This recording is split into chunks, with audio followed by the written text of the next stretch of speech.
Hey everyone, Wags here from Eagle Dynamics, and in this video we're going to take a look at taxiing and taking off in the Viper.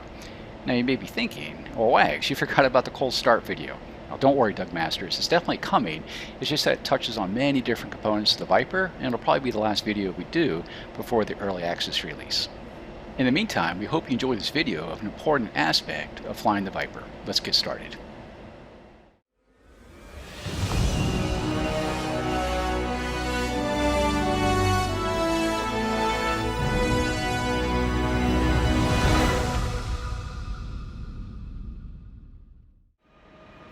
Alright, so we're here on the ramp at Nellis Air Force Base, but before we taxi out to the runway, let's take care of a few things.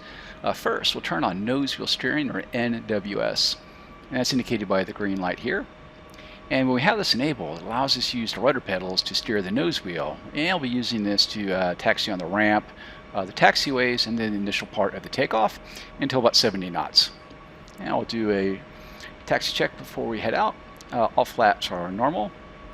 Manual trim needles are centered, engine is set to pry, air brakes are closed, fuel panel is normal, the F-TID is below 650C, and the oxygen is set to on. Let's get going. So the G engine is a pretty powerful one, so we just need to bring it over the idle a little bit, and we'll do a toe brake test, release, nose wheel steering test.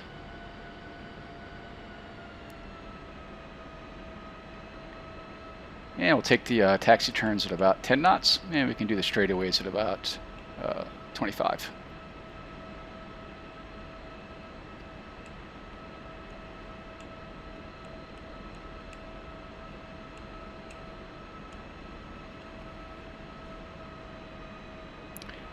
And if you can, when you're taking the turns, it's best to try to do so at idle throttle, so you're not knocking anything over on the ramp.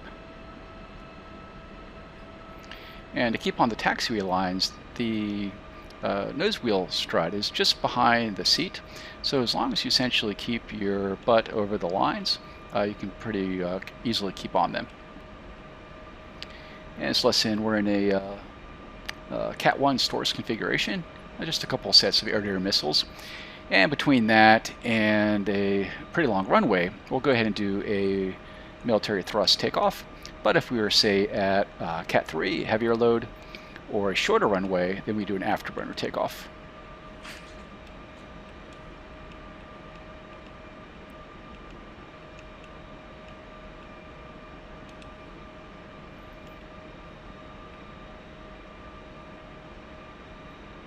Stop here at the hold. Okay, we can now go ahead and arm up the seat.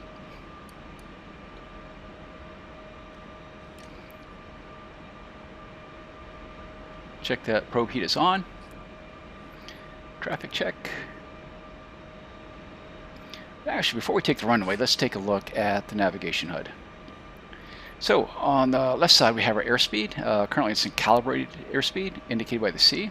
And on the right we have our altitude is barometric. Below that we have our radar altitude indicated by the R. And below that we have our low altitude warning. Right now it's set to 500 feet. And that's why it's flashing, because we're below it. So let's actually reset that. We'll go to allow on the ICP, and we'll punch in 0, enter, and now we have it set to 0. And we'll go ahead and go dobber left to return back. Now below that we have our slant range to the selected steer point, time to selected steer point, the range of the steer point, and the steer point number.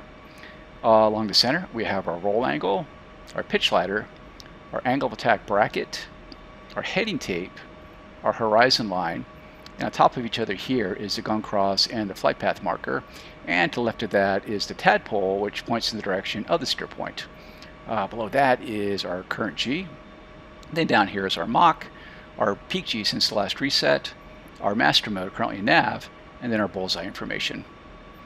Now before we take off, let's go ahead and get rid of the roll angle indicator and put the DED on the HUD. That's better. Okay, let's go ahead and take the runway.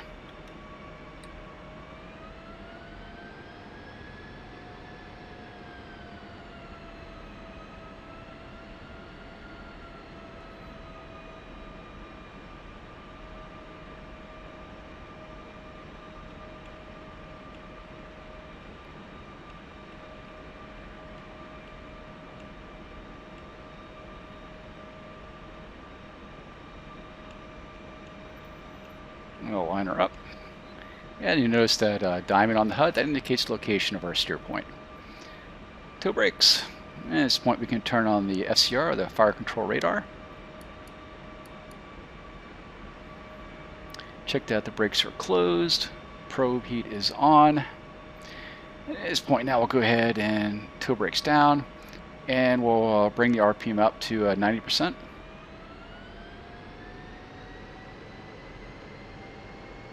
Now, an important part of the takeoff, of course, is going to be the takeoff airspeed. And let's take a look at a chart about that real quick.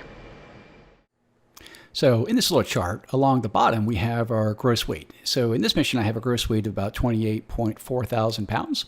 And then on the left side, we have the suggested takeoff speed. So it's just a matter of finding your weight, following it up until it intersects the curve, and then following that to the left to find your recommended takeoff speed. So in this case, it's going to be 155 knots. Okay, so we can see that we're going to have a takeoff speed of 155 knots.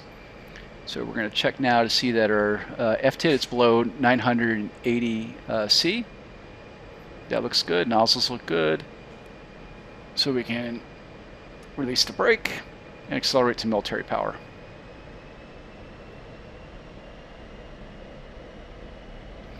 And we're looking for 70 knots, and nose wheel steering off.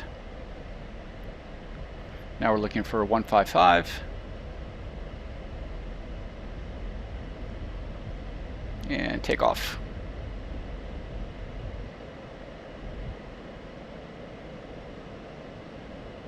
Once a positive rate of climb is established, we'll go gear up. And then we'll have a pitch angle between 8 and 12 degrees to climb out. And we'll be looking for a departure speed of 350 knots. Looks like our no fuel imbalance. That looks good. FTIT looks good. And that's a little look at how you taxi and take off in the Viper.